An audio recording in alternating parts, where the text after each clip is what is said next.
Hi everybody, welcome back once again to the Eastfield Gunroom YouTube channel. Today's review is not only a requested review, it's been requested quite a number of times. It's also a gun that I believe a lot of you won't have seen if you've watched other channels because there's not too much about this particular model out there. And also it's a gun that throughout my gun trade career, every time I've picked one up, I've thought, wow, this just feels special.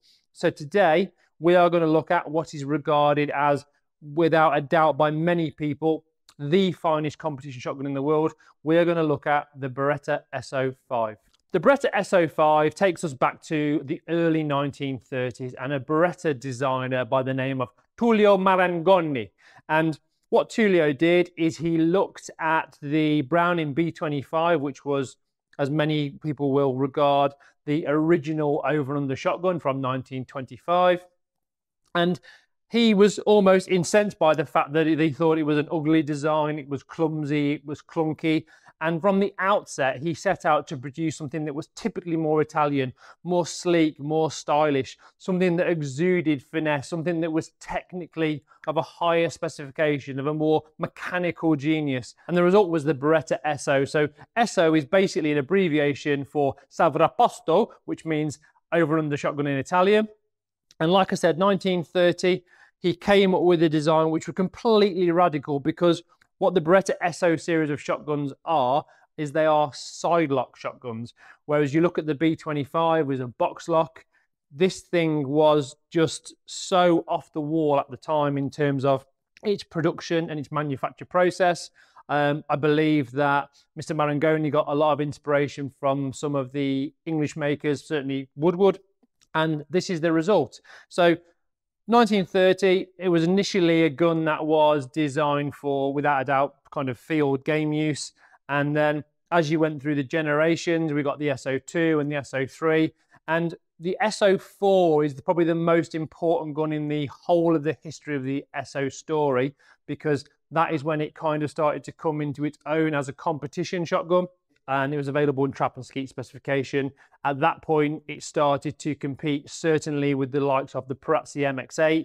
The Italians have got a long-standing love affair with trap shooting, and that's where it kind of made its mark on the trap shooting circuit. I do remember seeing an SO4 before, which was a sort of almost like a prototype going into the SO5. It got SO5 locks on, for example. I think that was a 1988, 1989 gun, something like that. So the gun we're going to look at today is the SO5. Now the SO5 is still currently manufactured today in Italy.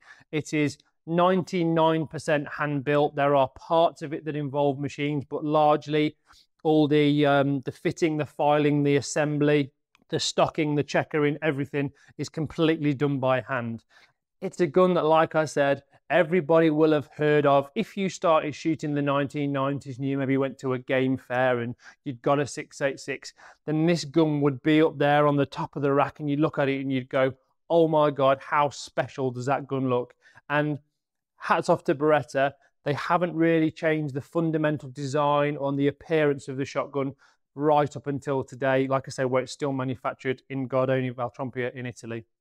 Now, to put things into perspective, how complex and how time-consuming these guns are to manufacture, if you order one from scratch today, you are looking at somewhere in the region of 12 to 18 months. And Beretta actually only manufacture around 100, 120 SO series guns per year. That obviously includes the SO5, SO6, SO9, SO10, etc. SO6, 9 and 10 are largely field or game style shotguns. The SO5 continues to be the only true sidelock competition shotgun that Beretta manufactures today. So if you look at that in terms of numbers, they probably make certainly less than 20, but probably in some cases less than 10 of these guns a year. Now, what I'm going to do is I'm going to talk you through the actual sidelock process and what makes this gun. Like I said, a lot of people, not just myself, will regard this as the finest competition shotgun the world has ever seen. So I'm going to start off with this SO5, which is an absolute bang up to date, latest specification sporter. What I've got here, just to show you, is I've got an SO5 trap and an SO5 sport. Now, the main reason for this trap gun is so we can take it apart and show you some of the bits. Now, like I said, these guns are 99% handmade. By buying one of these, you are buying into everything that Beretta stand for. You could argue that with the introduction of the likes of the DT11, the SL2 competition gun, which is coming now, why do people still want to buy an S05? Or more importantly, why do Beretta still manufacture the S05? And it's as simple as this. This gun is so important in terms of the Beretta story, which let's not forget is nearly 500 years old. They will probably continue to manufacture it for a number of years, regardless of the small numbers they're actually producing, because it just means so much to them. It's all about the passion of competition shotguns, and this is where it was born. So S05, complete side lock action. Now what I want to do here is, like I said, I've got this S05 trap gun, but what we've done is we've removed the locks from it. So here you can see, and obviously you'll see in the close-ups, the intricate detail that we're talking about. You can see just by looking at it, that is a work of art. Everything is fine engine turn, not like the engine turning you get on a 690 or a DT11, much more intricate. And what you've got here is you've got the sears and the tumblers and all the working parts. The mainspring is actually encased in here because obviously it looks a lot more aesthetically pleasing. These are the lock pins. And one of the things that Mr. Marangoni took from the likes of Woodward, etc., or certainly some other English manufacturers, was the intercepting sear system. So what that means is that if the gun is closed and it's cocked and there was an accident, someone were to fall over or drop it, then it wouldn't automatically go on because the intercepting sear would stop the tumbler from falling onto the hammer. Really clever stuff. But like I say, just looking at that, look at the workmanship that goes into that. Now, we've talked a lot on this channel about competition guns being plain, MX8s, Gambas, DT10s, DT11s, all that kind of stuff. This is exactly the same. The engraving on S05 is exquisite, but it's subtle at the same time. It's not in your face. You know, there are gun manufacturers that, yeah, don't get me wrong, you could spec an S05 how you wanted it with you know, gold in, or you could have deep scroll, that kind of stuff, but that tends to be kind of reserved for the game specification SOs, certainly in my opinion. This gun is kind of like a wolf in sheep's clothing, if you like. Now, even though we've got some quite plain engraving on this gun, every single part, the Beretta name, the little bits of border, completely hand engraved. Now, having been to the Beretta factory dozens and dozens of times, I have seen the young, talented artisan students working on little blocks of metal, and in order to engrave something as, you could argue, as basic as an S05 lock plate, they have to work on these little blocks of metal for over 5 years before they can get to the level where they're allowed to touch one of these. That is incredible. Other than the lock work, what's also interesting, I talk about the hand engraving. All the screws are hand engraved, but not only are they hand engraved, you've got a screw within a screw. That's called a keeper screw. So you've got keeper screws in the locks. If we go back to the actual gun itself, you've got keeper screws here in the trigger guard. And again, it's just the amount of time and the amount of skill and the amount of effort that goes into building one of these is just absolutely unparalleled. The gun itself looks fairly plain. It's got the Kirsten locking bolt action, which people will recognize from the ASE, DT10, DT11, etc. It's very solid. You know, this gun goes back to the 1930s. They're still using essentially the same locking mechanism today as they always did. That just gives you an idea of how successful this gun has been. So this is interesting. This is actually a latest specification sporter. There are so few of these around. I believe it's probably one of only 2 currently available here in the UK. And the reason for that is obviously we've talked about how much goes into these guns. They are a lot of money. It's as simple as that. I don't like to talk about prices on this channel. However, just to put things into perspective and give you an idea, because like I said, a lot of people will probably never have seen one of these guns, never seen an S05. If you were to buy one today here in the UK, it would cost you over £30,000.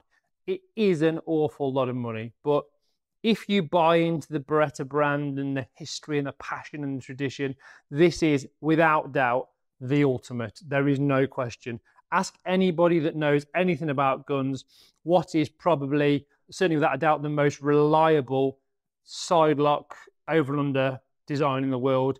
It will be the Beretta SO time and time again. So again, we talk about attention to detail. We've got this stippled top piece by the top lever, which is not dissimilar to DT10, DT11, etc. Remember, this is all hand engraved. That will be done by hand. Hand engraved selector and safety catch, hand engraved top lever. Again, if you were speccing one of these at the Beretta custom shop, you can have things like pierced top lever. I've seen them with gold crowns. There's all sort of nice little touches you can have just to personalize your S05 a bit more. On the underside, we've got gold in Beretta, again, subtly done. The continuation of this very, very ornate but subtle engraving, this kind of scroll work, sporting on the trigger guard, rolled on both edges. And then we go into the full tang trigger guard, which obviously sits nicely, again, hand finished into the pistol grip. Barrels themselves, interesting because these are actually Stelium Pro. People who watch the channel will know that's the same barrel configuration as a DT11, which basically means it has got longer forcing cones than most. Now, historically, Beretta have always used a different kind of metal in the production of the barrels for the SO series guns. This is no different. This is Excelsior grade steel, which is different to what they use in the standard range of guns. This one has got a 10x8 sporting tapered rib. No surprises there. Non-ventilated barrels, which is quite interesting because if you look at the rest of the Beretta range, they all tend to be in a sporting specification ventilated. I've never actually seen an SO that is ventilated. There's obviously a reason for that. I believe it may be to do with the type of metal used in the barrel construction. This one weighs 1590 in 30 inch and it has got Optima HB extended chokes. Like I said, bang up to date in terms of specification. HB steel shot proofed, engine turned. Yes, if you look at it there, you could argue it looks the same as the DT11 because again, it's an action design that works. The cross bolt lock-in, you know, the Boss style, it's just sensational. We'll pop it back together. Weight of the gun, 8 pounds 11 ounces. Now, one thing that's interesting with an SO5 is when you pick one up, they always feel or look a bit chunky and a bit heavy, but when you pick them up, when you swing it about, when you close it, they just feel it. I mean, just the top lever, closing the gun, it's just like silk. Like I said, the amount of handwork that goes into these guns to make them feel like that each and every time you open and close them, it's just astonishing. Balancing, well, we were all expected to be exactly on the hinge pin, and there we go. Unquestionably beautiful. Forend and stock. Now, when you buy an SO5, the sporting specification, you will get our standard class 4 wood. With a Beretta DT11, you get class 3 as standard, so it's an upgrade from that. This is typical. What you get is European walnut. Obviously, this is very straight in the head. Now, it's worth considering. This kind of piece of wood is what you would expect on an SO5, nice honey and black, which is, you know, I'm a big fan of, but very important, particularly with the side lock gun, because we talked about the way that all the wood is inlet to allow the side plates to be seated. It is even more important to have the strength through the head, because technically there's the chance that by removing the wood to put the side plates in, that you can compromise the strength of the wood. So strength in an SO5 stock, very, very important. It's got a nice pistol grip with a subtle palm swell, 15-inch stock, which is quite interesting, 380 millimeters, and that is a traditional leather-faced SO recoil pad on the back. Now, again, with SO5 Sporters, the norm is a beaver tail forend, which is quite interesting. You look at a DT11. These days in the UK, they come with a rounded London-style forend as standard. Yet if you buy an SO5, it will typically come with a beaver tail. Forend itself, nice attention to detail. We've got little bits engraved. Again, very subtle, but very, very elegant. Little screws, hand engraved, running into the forend. Again, everything's hand engraved, hand finished, hand fitted, hand filed. You know, it's all handwork. Bit of engraving on the forend latch. Hand checkered. I mean, I love the styling of this gun. One thing I will say is if we look briefly at the lock work of the S05 track gun, which is an older gun, it's a little bit more discreet in terms of the branding. I'm not sure I quite like that with the big letters, but again, it doesn't detract from the fact that it looks like a serious competition gun, but it's got all the heritage and all the lines of its SO field shooting counterparts. Double point checkering, the best without a doubt. And like I said, it just feels absolutely stunning. I've touched on this briefly already. Beretta makes so few of these guns now. You've got the likes of the DT11 EEL, the SL2, which is designed to be their next big thing in terms of premium competition performance. I fear that there is a little chance, however small it may be, that we might lose the S05 altogether because the fact they're producing so few of them, because ultimately people's time and people's skills will get more expensive, as will raw materials. You could see this gun costing £35,000–40,000 in the next 3 or 4 years. And because of that, it's going to make it out of reach for so many people. My advice to you is, if you've always hankered after an S05, if you've always drooled over them when you've seen them at game fairs and shooting exhibitions, now's the time to go and buy one.